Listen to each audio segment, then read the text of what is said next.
Welcome back sa ating YouTube channel, Ronde TV. Muna ko po, malintika na talaga si Mayor Alice Guo nito ha, dahil ayon sa tagapagsalita ng PAOK na si Dr. Winston Casio, mas lumilinaw, mas dumadami ang mga ebidensya na mag-uugnay kay Mayor Alice Guo sa dalawang illegal na pugo na yan. Hindi lang sa kanyang nasasakupan sa Bamban, Tarlac, kung hindi pati sa may Purak, Pampanga, kung saan naman tumatayong mayor doon si Jing Kapal. Jing Kapil pala. Napakasinungaling din ng mayor na yan. Mas sa tingin ko lang mas sinungaling pa ito kay Mayor Alice Guo. Ito si Mayor Alice Guo, di na tayo magtataka na sinungaling ito dahil may wala itong dugong Pinoy. Purong inject ito. Samantalang itong si Mayor Jing Kapil ay may dugong Pinoy ito. Ibig sabihin tayo mga Pilipino ay mga sinungaling. Dapat talagang tanggalin na sa posisyon itong si Mayor Jing Kapil dahil nga sa kanyang pagsisinungaling, kitang-kita nasasabi ko na nga sa una nating reaction video, hindi tayo maniniwala na hindi siya nakakapasok sa Lucky South 99 na yan dahil ayon naman sa mga balita na ating naririnig ay mayroong isang unit dyan si Mayor Jing Kapal, Jing Kapil pala, mga kababayan. Yun na nga kayo lang din yung bahalang humusga at itong si Mayor Alice Guo, itong manager ng illegal na pugo sa Purak ay may kaugnayan din itong dalawa na ito dahil nga tumutulong pala itong si Sandra Ong nung panahon ng pangampanya, nung nangampanya nga itong si Mayor Alice Guo bilang mayor ng Bamban, Tarlac, mga kababayan. Ito na wag na nating patagalin at magugulat kayo sa mga maririnig nyo kung ano ba yung mga ebidensya na mas lalong magpapadiin kay Mayor Alice Guo. Ito na, sabay-sabay natin itong panoorin. Ebidensya laban kay Bamban, Tarlac Mayor Alice Guo at ang deportation sa mga foreign nationals na nahuli sa Pogo Hub sa Pampanga. Ating pag-uusapan kasama si Dr. Winston John Casio, ang tagapagsalita ng Presidential Anti-Organized Crime Commission.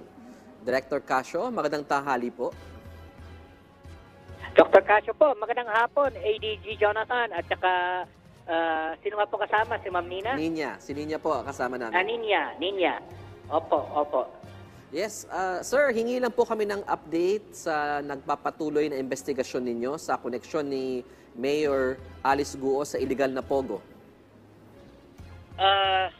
Medyo marami na hong developments, In fact, mukhang itong koneksyon ni Mayora dito sa dalawang Pogo ng Bamban at saka Porac ay mas lumilinaw na sapagkat nakikita namin yung kanyang digital footprint at saka yung kanyang paper trail footprint dito sa dalawang magkasunod na scam farm na ni-raid natin. So, since nasampahan na po natin siya doon sa Bamban, may posibilidad din po na masampahan siya sa Porac or madagdagan pa po yung mga kaso ni Mayora with regards to Bamban. Okay. Sir, sinabi niyo po, nakita niyo yung digital footprint? Tama po ba? Yes, sir. Lumalabas na ito si Mayora ay isang primary enabler, her participation in Baofu is quite clear. At saka itong Baofu naman, ang link ng Baofu at saka ilang personalidad ng Baofu dito sa Lucky South 99 ay mas lumilinaw habang dumadami yung mga dokumentong nababasa namin. So, once na buo na natin yung ebidensya sapat para may sampa ang mga karagdagang kaso, ay may sasampa na po natin ito sa DOJ Main. Okay. Ano pong specific na link ang nakita natin, sir? Una, alam nyo, yung mga dokumentong nakuha natin doon sa PAGCOR at saka ilang mga dokumento na nakuha natin with regards to Baofu land development, mukhang hindi totoo, mukhang mapapasubalian namin na yung kanyang sinasabi na ang kanyang partisipasyon lamang ay tungkol doon sa lupa. Mukhang hindi. Maging sa ilang mga operasyon ay nandoon din ang kanyang footprint. So, lumalakas ang aming paniniwala na both Porac and Bamban, ADG Jonathan, ay are two branches of the same criminal organization. At ang pamilya ni Mayora ay involved sa both na criminal ay sa both ng mga scam farms na ito. Okay. Sir, hingi lang po kami ng update. Ano-ano po ba yung mga kasong isinampa ninyo laban kay Mayor Guo? Posible po bang madagdagan kay pa? Mayora, yes ma'am. Nung Friday, nasampahan na natin siya ng qualified human trafficking. Violation po ng Republic Act 9208. If I am not mistaken, Section 5C at saka Section 6A at saka Section L. Now, this is with regards to sex, labor, and sex and labor trafficking, and with regards to the rent lease provision nitong Republic Act 9208. Meron pa pong mga karagdagang kaso kami inaayos ngayong linggo, siguro up until next week. Pag nabuo na po namin yung mga documentary requirements, the complaint affidavits and all, sasampa na rin po namin sa DOJ main yung kaso. Okay. Sir, maliban po kay Mayor Guo, sino pa po yung mga kasama niya na sinampahan din ng kaso? At ano po ang connection nila kay Mayor? Yun nga kaya hindi may tatatuan na isang money laundering at saka scamming syndicate po talaga ito. Sapagkat nakita naman ninyo yung sinampahan naming tatlo, una yung dalawa, si Sang Roy Jin at saka si Pao Yaolin, ay sila din yung mga partners po ni Mayora ito. So, partners niya ito, itong dalawang ito, ang kasalukuyang nakadetine ngayon, nakakulong sa Singapore for the biggest money laundering case in that island nation state, no? So, talagang ang kanilang organisasyon ay more into scamming at saka money laundering. Si Wang Ziyang naman po, kung napansin niyo, si Wang Ziyang na fugitive naman ngayon, siya din po ay incorporator, nagpatakbo rin siya, manager siya noong ni-raid natin dun sa Sun Valley sa Clark. At nakita ulit natin siya dito sa Hongsheng at saka sa Baofu at saka sa Sunyuan. Hindi ako magtataka kung makikita rin namin eventually yung kanyang papel sa mga dokumento na nakuha namin dito sa Porac, no? So, nagsishare sila gumagamit sila ng mga parehong mga tao. Ngayon, isa din pong person of interest na maaaring makasuhan sa mga susunod na araw, tinitingnan namin yung partisipasyon ng isang tao nagangalang Catherine Cassandra L. Ong, no? Lee Ong, no? Kasi sa aming mga investigasyon, nakikita namin na maraming dokumentong nakapangalan sa kanya at maging sa kanyang mga application doon sa PAGCOR, siya ang nag-a-apply. So siya ang nag-a-appear. Ngayon, marami kaming nakitang mga larawan, mga dokumento na nagpapakita na magkakilala at magkasama nung nakaraang kampanya sa pagka-mayor ng Bamban, itong si Cassie Lee Ong at saka itong si Mayora Guo. No? So, maraming links, ADG Jonathan, Asek Jonathan at saka Ninya. Sobrang dami. Okay.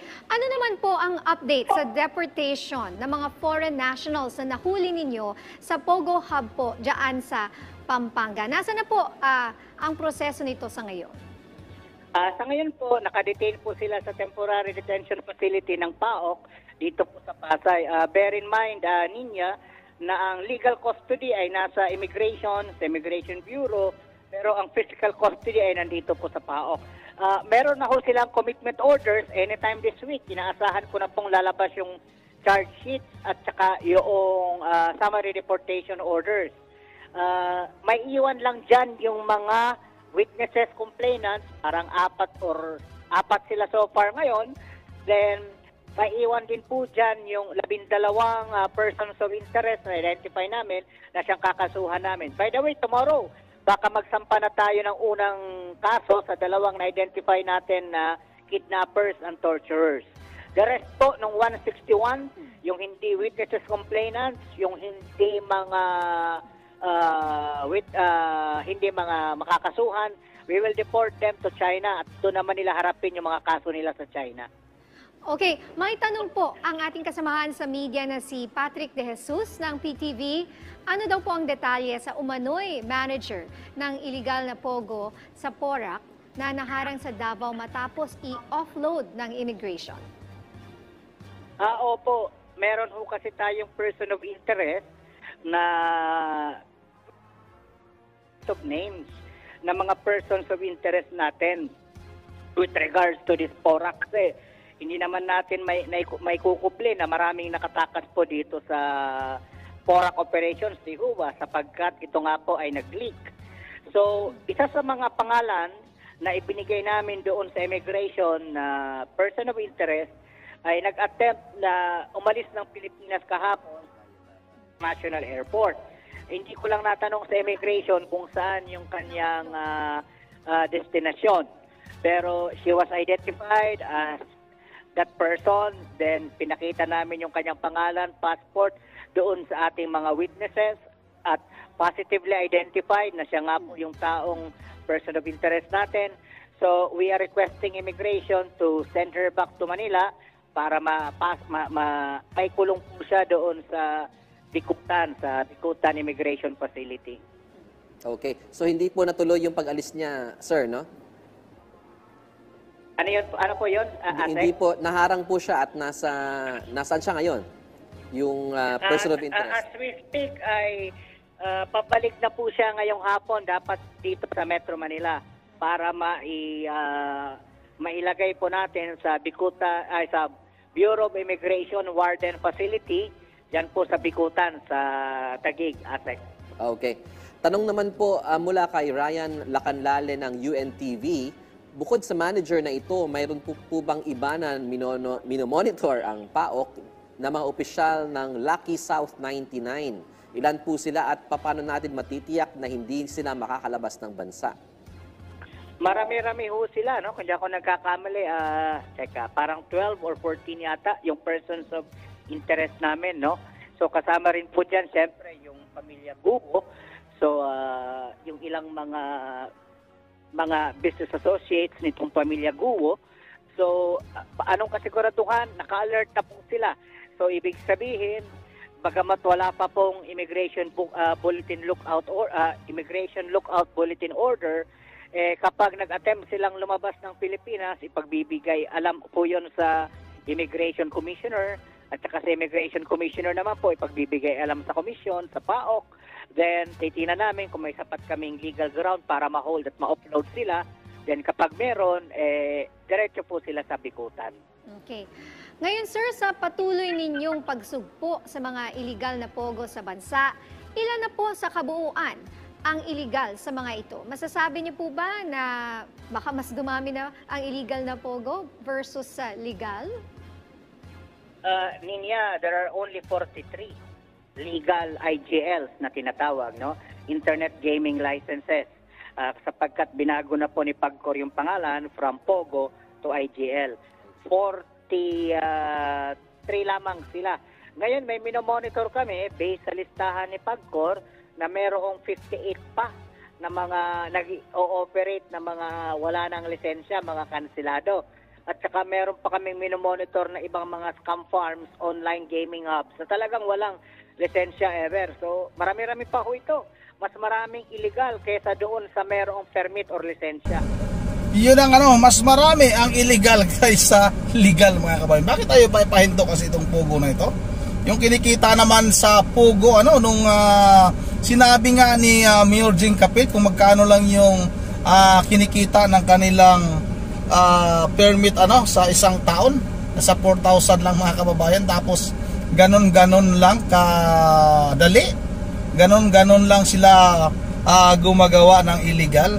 Baka naman sa mga permit nila maliliit lang yung binabayaran, pero doon sa mga namamahala katulad ng mayor na may ugnayan ito sa talagang illegal na Pogo na ito ay milyon-milyon siguro, lalong-lalo na itong si Mayor Alice Guo, dahil nga itong dalawang Pogo na ito ay may connection nga sa kanya, pati sa kanyang pamilya, mga kababayan. Yun nga, hanggang dito lang muna, at kayo na lang din yung bahalang humusga. Sana nga ay maparusahan itong si Mayor Alice Guo at bantayan nila, kasi nga maraming pira itong mga incheck na ito. Madali itong makatakas dahil alam nyo naman itong Bureau of Immigration, ang katapat niyan ay ganyan lang pera. Pag tanggap yan sila ng malaking halaga, sigurado na ko baka hindi sila magingay na lalayas na itong mga inchik na ito dito. Yun ang dito lang muna at shoutout na lang tayo kay Ma'am Virgil Religious ng Pulilan, Bulacan, kay Ma'am Joyce ng Japan, at sa lahat wala tayong internet ha. Nasa labas tayo, once again, this is Ronde TV mo. Ingat ang lahat, God bless bawat isa sa atin.